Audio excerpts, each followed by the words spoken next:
News now from the Indian Premier League. It's a rare occurrence in Indian cricket that a century scored by an Indian player comes under scrutiny.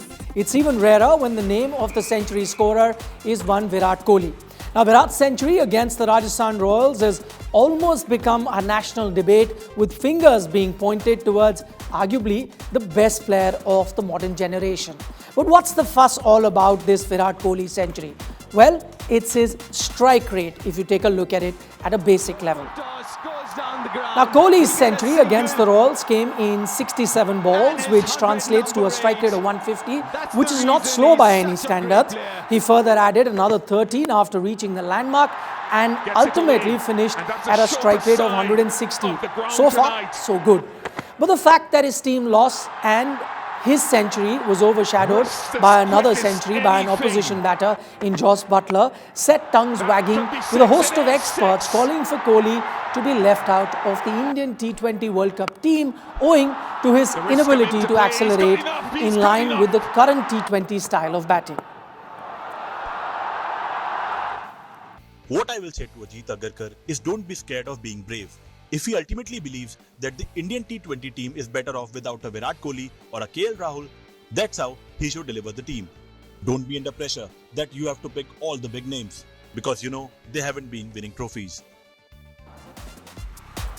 Now let's try and dissect for you as to why Virat Kohli's knock is under the scanner. Here are three possible reasons, and reason number one, it proved to be the slowest IPL century in the history of the IPL. Now, if you take a look at that, you will realize that Virat's 67-ball century is the joint slowest in the history of the cash-rich league.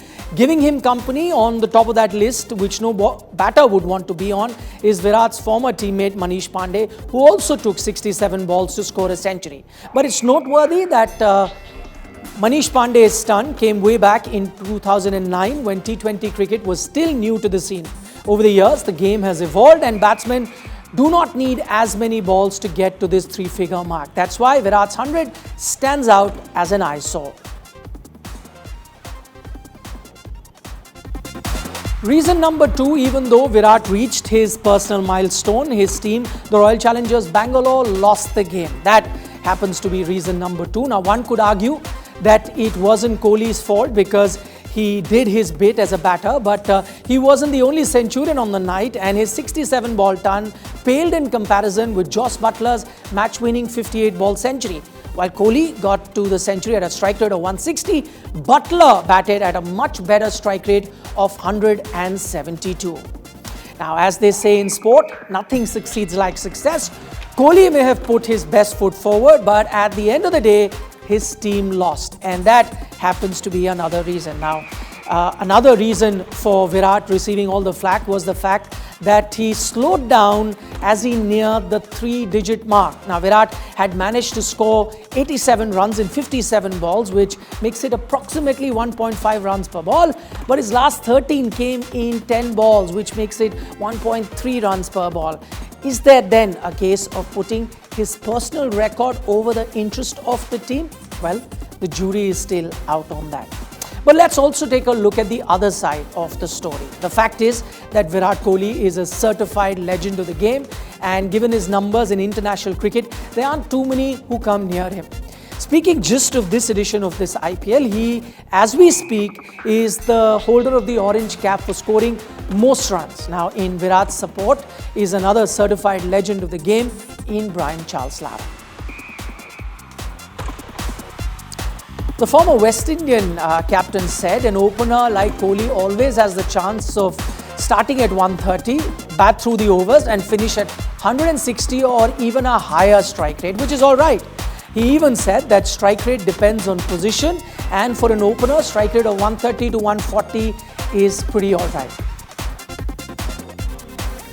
So let's also give you three reasons as to why some of the criticism directed at Virat Kohli may not necessarily be justified. Let's take a look at reason number one, where Virat Kohli has quite literally been RCB's one-man army this season. He has done all the heavy lifting for them, as none of the other marquee batters have stepped up.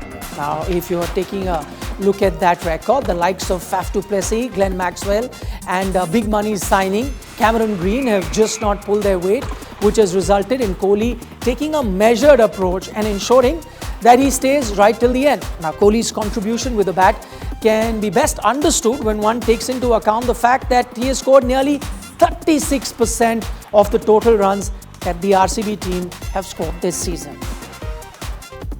Now, reason number 2 would be, while we did compare Buttler and Kohli's strike rate earlier in our analysis, what we didn't compare was the difference in bowling attack that the two batters faced.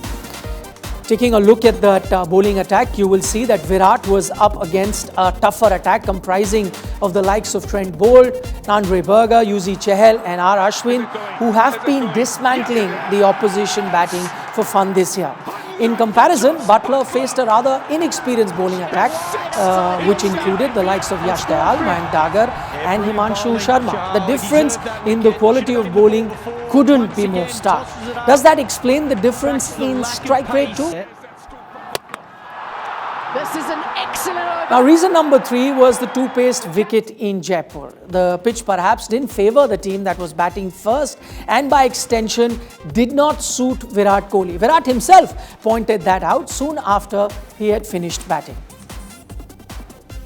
Well, the wicket looks quite different from up there when you're not actually playing the ball yourself or even from the outside. It feels like it's flat. But then as soon as you see the ball kind of holding up in the pitch, especially for the spinners, that's when you understand that the pace is changing pretty quickly.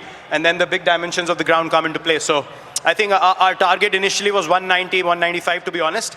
But then assessing the pitch and how it was slowing down, we decided if one of Faf or me get out, then one has to bat till the end so that we can get that boost closer to 180, 185, which we got in the end, which I feel is a very effective total on this pitch, because if you get your change of pace and the length right, and it's pretty difficult to get those balls away, as you saw in the end as well. Now, Virat's assessment of the pitch did attract mixed reactions too. Former Indian batter, for example, Ajay Jadeja, didn't seem to agree with Kohli.